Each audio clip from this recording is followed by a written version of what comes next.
the Green Hornet.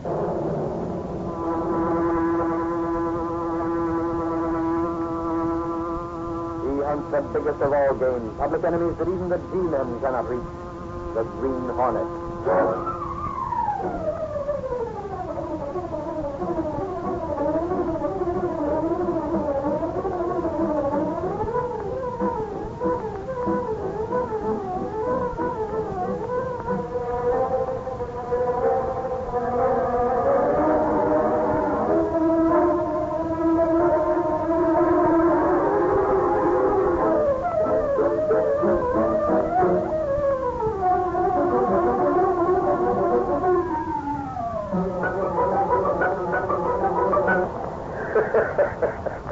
So the Fletcher gang was smashed.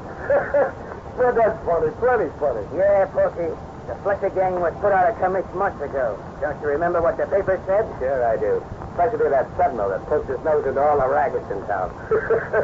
Every guy but Fletcher was mad. That's right, boys. It was all piece but Fletcher. Hey, Spud, you hear that? Now Slim is putting in his little piece. You tend to your driving of this pineapple crate, Slim. Don't forget Fletcher sent us out on a trip. Sure. A trip with pineapples, I know.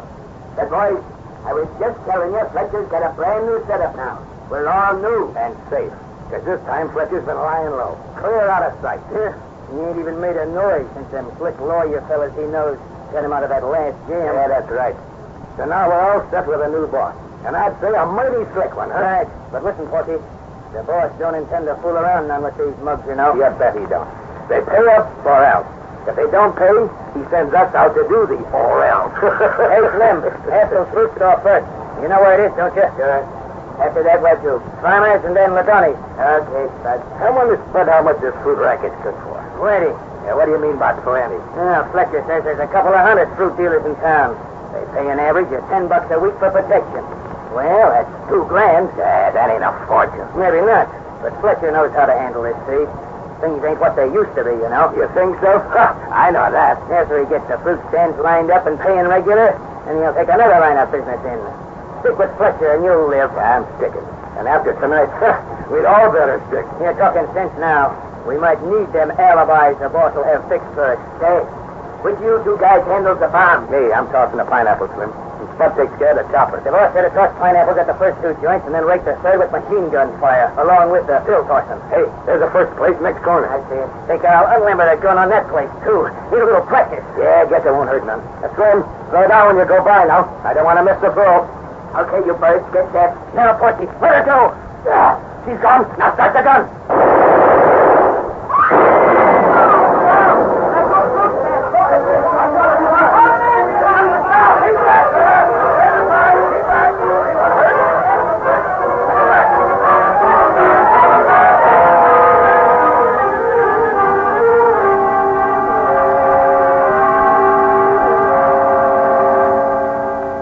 While high explosives rocked certain parts of the city, Michael Axford talked at police headquarters with his friend Moran. Sure. Can't you see, Moran? It's my theory. Theories. Axford, must you always have theories when you come here? I'm beginning to think it's a disease. And what's the matter with my theory, Moran? Ain't you been saying that this guy Fletcher has been quiet as a mouse for a long, long time now? Yes, but that doesn't prove he's reformed. His kind would ever reform. Sure. And he should see by now that crime don't pay. But he won't. That bird's got away with murder. And why? Don't start that again. But I am. I'm asking you. Why ain't Fletcher been indicted? Red tape and lack of evidence. There's never been any evidence against Fletcher. That's the trouble. And if there had been, his lawyers would get rid of it. But anyhow, I got a hunch you won't hear no more of Fletcher. He's through, washed up. And so he says he'll be reformed. Reformed. Listen, Ashford. He'll think up some new game. He figures he's smarter than his pals when he got in that last crooked deal. They'll all figure that way. Till they're caught. Hey, it's flattery. Look at him come breathing in. Flattery, what's the matter with you? On your toes, you guys. There's the devil to pay this night. What's that, Flattery? Holy crow, what's ailing you? Bombings, that's what. It's bombings all over the place. A fruit stand over on 10th Street. Come on out in the wire room. Bombings, eh? Yeah, it's another racket busting loose. That's what it is. By golly, this is news. News for the Sentinel. I got to get the lowdown of this. Come on, Moran, to the wire room. Hey, here's another bomb just reported. The second one. What? Yeah, murder, too. It's another fruit store. Another fruit store? Hey, Sarge, get that phone. Got it. Hello. Police headquarters. Oh, look at that report. 2 men killed by this latest bomb. There was a machine gun used, too. It's more racketeer gangs, that's what. What? What's that? Okay, yeah. Goodbye. What do you got there? Listen, everybody. That was reporting the third bombing. Huh? Then come on, we move. I've got all I've got. It's just behind this whole thing. Someone's dead. And if he is, I bet you can't prove it. Overall, I'm going with you.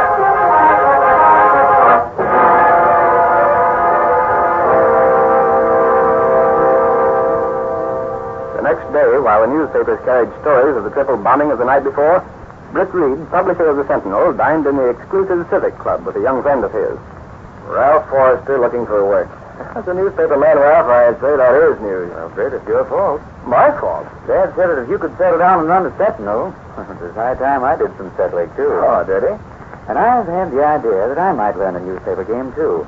That's why I called on you last week. Not the idea, Ralph. The delusion. What do you mean? The news game is not learned. It's a knack that a man is born with, like red hair and freckles. That's encouraging. But I thought you arranged to meet me here with something in mind, Britt. Or something definite to offer me. That's right.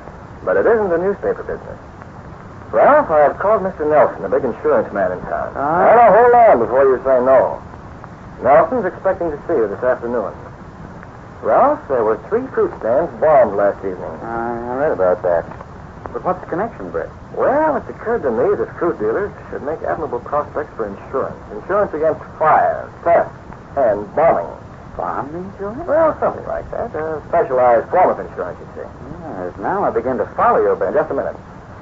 Michael Ashford is certain that there's an organized racket, that more places will be bombed. And you want me to call on all the fruit and vegetable dealers and peddle insurance? Bomb insurance? Yes, you're especially fitted for that. How? Well, you majored in Greek and Italian at college. You can talk to those people in their own language. Yes, that's true. And, Ralph, Mr. Nelson's already been approached on the subject. By you. Yes, and he's enthused, too. But what does he think about selling protection to people who are likely to be bombed, and therefore be in a position to collect on said insurance? Well, he isn't sure there is a racket, Ralph. As a matter of fact, none of us are. It's just one of Ashford's pet theories. I'm not especially enthused myself. I know I can't be choosy. And sincerely, Britt, thanks for going to all this trouble over here. No trouble at all. And, Ralph, I'll have my secretary list all the fruit dealers in the city for you. That'll save you some time. Okay. You see Nelson, get the necessary credentials and instructions, and then drop over to my office this afternoon. I'll do that, Britt. And thanks a lot.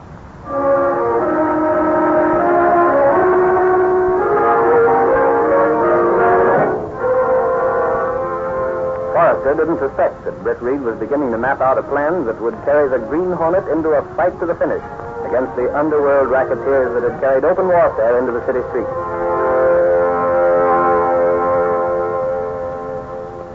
That evening, in Britt Reed's apartment, Axford asked Britt Reed about his friend Ralph Forrester. His father and mine were good friends, Axford, and that's why I want to help him if I can. By golly, Reed, that's nice of you. That it is. In this case, prepared a list of city fruit dealers for him. Oh, so that was what that list was. You know, Reed, I wondered why she was doing it, and I asked her. Yeah? What do you think she told me? No idea. She said that she was getting the list ready so she could decide what guy was next to get bummed. Oh, of course you believe that. I know she was fooling. But say, Reed, you know what I think? What, Axford? Well, there's a guy in town named Fletcher. Yeah? He's known to have been in rackets before. And I'm betting 10 to 1 he's the mug behind these bummins. Why, Axford, I heard that you thought Fletcher down straight. Huh? Who said that? Who told you that? A friend of yours from police headquarters? Oh, but that was last evening. Since then, I changed my mind. Now, I got a new theory. One, that Fletcher is the guy what's behind this bumming racket. I wish you could prove that. I'd be given a week's pay if I could, by golly. I'll have to remember that. Huh? Now, one more thing, Axford. When Forrester comes in tomorrow, don't try to put him out of my office again. But I thought today that he didn't want to be disturbed. That is why I sent him out. Well, he's going to report to me on the success of his work. Oh, he is? What you going to do? Go into the insurance business yourself? Oh, no. I'm really interested in seeing him succeed. I want to work with him in that until he'll report to me before he goes to his own office. Okay. I think it's swell to help him like that. But look, Reed, if you don't mind, I'll go over to the cops' headquarters again this evening and see if there's anything new on the bumming of the fruit stand. Very well. You don't mind? Well, of course not. You get another story like the one of last night, Axford, and you will be doing something. By golly, Reed, if there's a story, I'll get it. I wonder what Axford would think if he knew the real reason for my getting Ralph this work. It's Brett. He just stayed. Oh, Kato. Now, I have hopes that a little idea will give us information which we can use. Yes. In going over the list of Ralph's prospects, there'll be some who'll be interested in the insurance. Yes, it's Britt. These will be dealers who've not yet been contacted by the racketeers, those who have plans to defy them. And Miss Britt, you have a plan for Green Hornet? Well, not as yet, but later perhaps when I see the list of dealers. You see, Kato, I feel that the dealers who have absolutely no interest in insurance will be the ones who have agreed to pay protection to the racketeers. Yes, sir. And these, Kato, will be the dealers I want to call on. With the Britt Beauty? Yes. So check the car, go over that motor again, and make sure the Black Beauty will not fail us when it's time to go into action.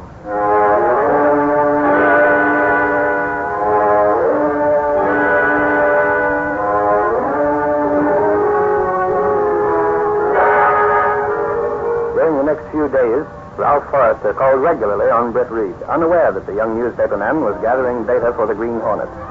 Meanwhile, the racketeers struck at 2 more fruit dealers, throwing bombs of death and destruction and putting the police department in a frenzy trying to run the gangsters to earth.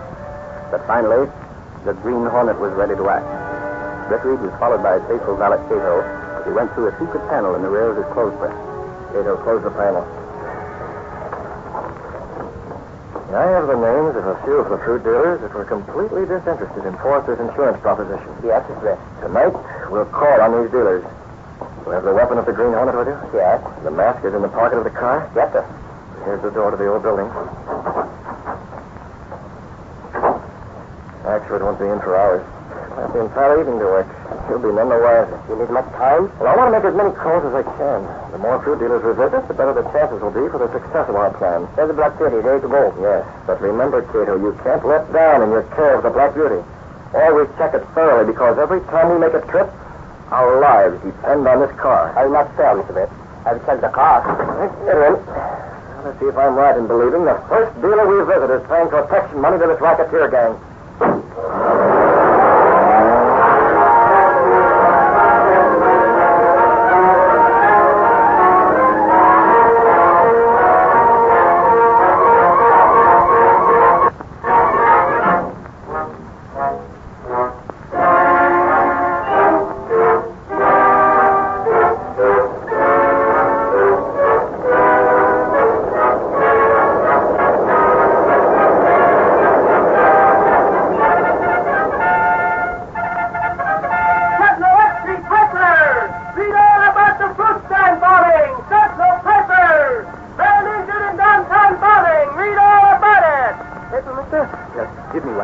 Here you are.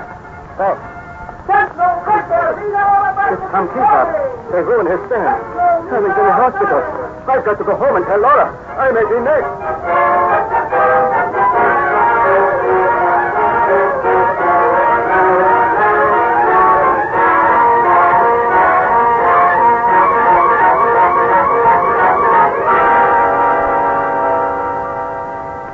Laura, Tom Keefraber's had trouble. These men may have hurt him because he would not pay. He was lucky. He is not badly hurt, but his place, it is a ruin, Laura. It would have been cheaper to pay what was asked. For protection. Oh, please. Where will we get the money to make our payments? $15 every week, $60 every month. We must pay. And more money we must charge for the fruit. It is the only way, Laura. Our customers, they will go to other places. Laura, the other places must join, too. They, too, will soon pay as we are. And we dare not go to the police. Oh, please, the men are not good men. No, but we are helpless. Ladoni is already dead, Laura. Haskell is in the hospital. His place is burned down. We have our lives to think of. Yes, Philip, you have. Look. That mask, that gun. Who are you? Quiet. Listen to me. That man, he's the one they call the Green Hornet. Don't harm us, whoever you are. We have done nothing. Philip, I'm here to collect. Collect? Right. You've been promised protection for your store, haven't you? Yes, but you are not the man who told me about this. You are not. I'm the man who's here for the money. It's the $15. It would not be paid. Quiet, you. Now take it now. But the man told me he'd say in 5 more days. I said I take it now. Plans are changed. And if you don't want to pay, I can report you as the next man due for a little trouble. Not pay him. In the name of heaven, pay him. Wait. I will get the money. I will get it. That's better. And hurry. You will not report. Not if you pay. Here it is. $10, $15. But now I will be poor man. That's too bad. I get what I tell you, Philip, and remember it. Here's an address on this card. Keep this address. Why do you leave us this? Every day, you send $15 in an envelope to this address. You understand? Yes, but you will not come here again? No, you'll send the cash. But if you make it necessary for me to come again, Philip, I'll come in the same way that I went to the shops of Haskell and Latona. No, do not do that. We'll pay. I will send me money. I swear I will. See that you do. And one thing more.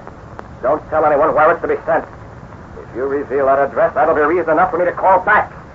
Remember that. Yes, I will remember. But do not harm us. Very well. I'll have no trouble unless you make it.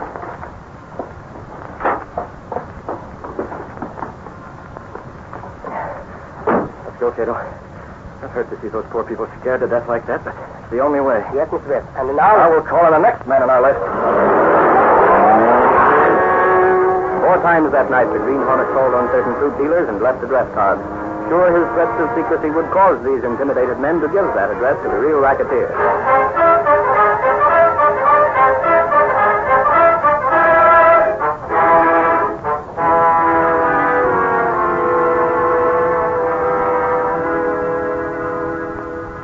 Days later, an expensive machine parked on a side street near Philip's fruit store.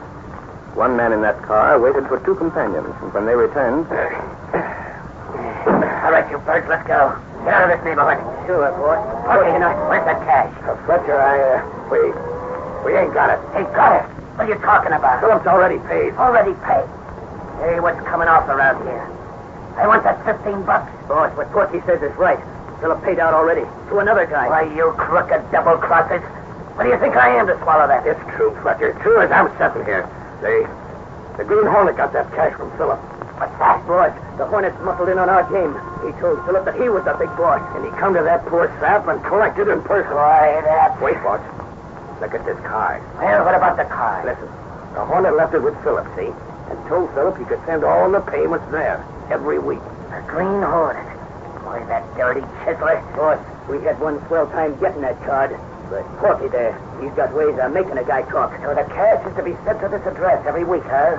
I wonder who else the Hornet is called on. Oh, gosh, I don't know, boss. We'll soon find out, Porky. We'll find out. You don't think this might be a trap, do you? Yeah, trap nothing. Hasn't the Green Hornet muscled in on every racket that's been started in this town? Well, hasn't he? Yeah, sure, that's right enough. He never crossed me before. I guess he didn't figure on the tricks you guys could use to make a dumb fruit peddler talk. Fletcher, there never was a mug but couldn't be made to squawk when he seen his woman in a little danger. No, that's right. And so, starting tonight, we'll watch the place we got the address of. And we'll get that Green Hornet. This time, he slipped. He slipped plenty.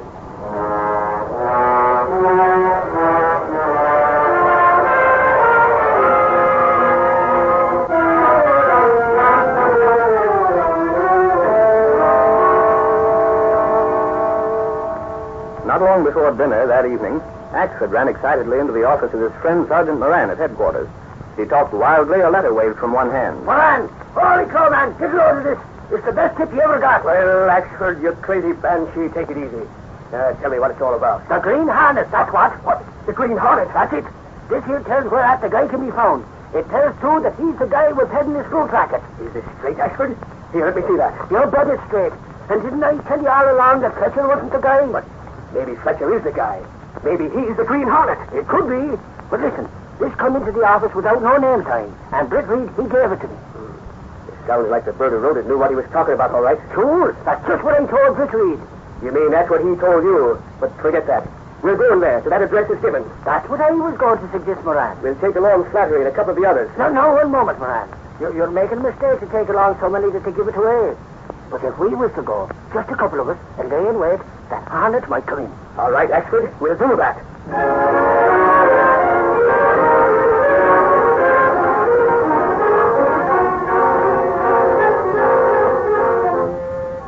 This thing gets dark early now.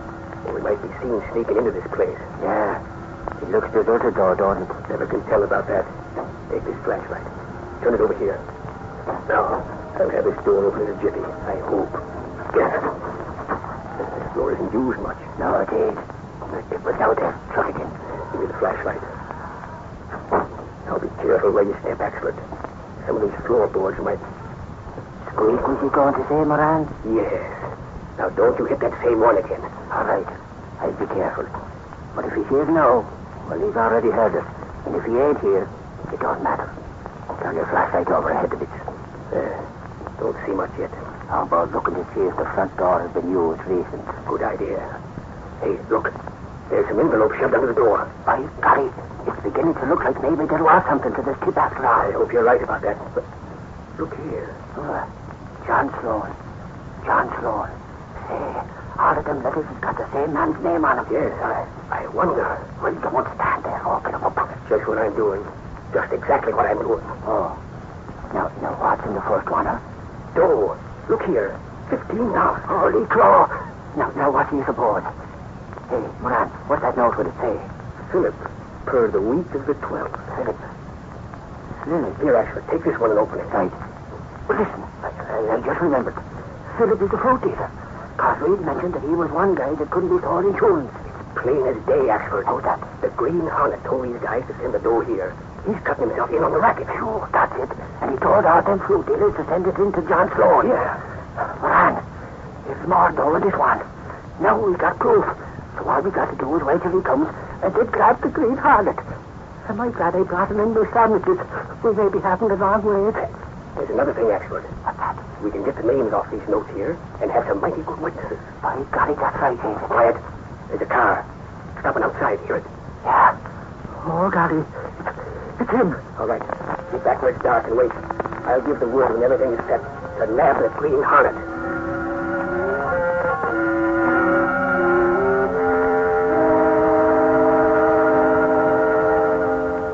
Boys, that's the house. Yeah.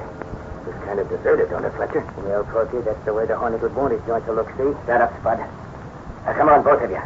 Get out of the car and have that chopper handy. Gosh, boss. You ain't taking no chances, are you? Of course I ain't. I want that guy mowed right down. Now, boys, on top of getting rid of the Green Hornet, we'll collect that reward that Sutton was offering for him. That won't be bad either. Just an extra $5 grand. I hope this ain't a trap of some sort. What sort of a trap could it be? I don't know, perhaps. Shut up. Listen, Spud. The Green Hornet or nobody ain't superhuman. When this chopper starts talking, it'll get him like it would anybody else. All right. We're going right through the front door. But I don't think he's here right now. Suits me if he ain't. Yet. I never heard of him being out and around town so early in the evening. So we'll just wait inside. Then, when he comes... He gets the woods. Bud, try that door. Sure, boss. It's unlocked. Get ready with a chopper, Porky, just in case there's anybody here. Leave that to me, Fletcher. I'll find a light so we can have a look around there. No light, just zap. Just zap.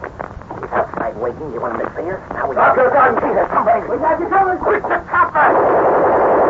All right, you starfies. Take that. Oh, what a hand. What's that gun? Turn it on them guys. Let go, mate. Let go. I got this one. Run back there and drop your gun. Wait, there's a mistake. Mistake me, eye. These guys are cops. Cops is right. And you fellas come here for your mate. Oh, now listen, boys. I've got it all wrong. Get the flashlight on him again. This one is Fletcher. Fletcher, is it? But maybe you're the Green Hornet. Green Hornet. Boys, you got us all wrong. We come here to catch the Green Hornet. Oh. Well, no, is that so? Well, what do you do with the machine gun? We'll just take that along, too. And see if some of the bullets we've got at headquarters don't match the same gun. Now, listen. We found that gun. Found it in front of the I house. don't have to listen to you cheap crook. And you can stop your lying. Tell that you found the machine gun in this front yard.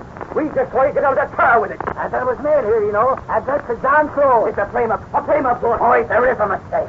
It seems that we both come to get the Hornet, but... Never mind, Fletcher. You're going to headquarters. You'll never be four living men who can talk, live long enough to screen on you. Well, this time we've got a couple of live ones. With the witnesses to face them, too. There ain't no witnesses. Ever hear of Philip and Palmyra and a few more fruit dealers in this town? You cops don't know nothing about them. No? Well, what about this payoff dough? Protection money. Sent here in care of John Sloan, alias the Green Hornet. Now get out of here into a police car. You're all going behind bars.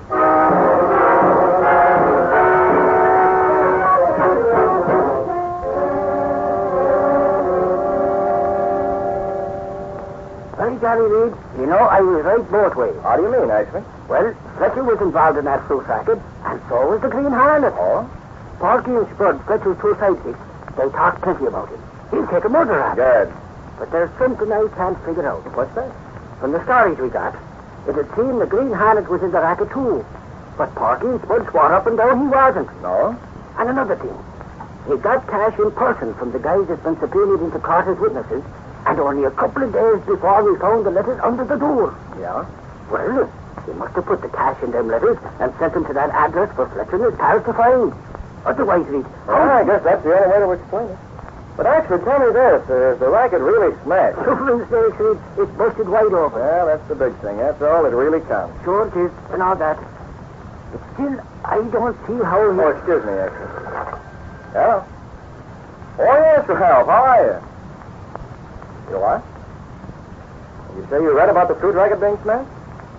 Oh, yes, Ralph. I'm glad, too. Just as glad as I am that you got that insurance job with Nelson.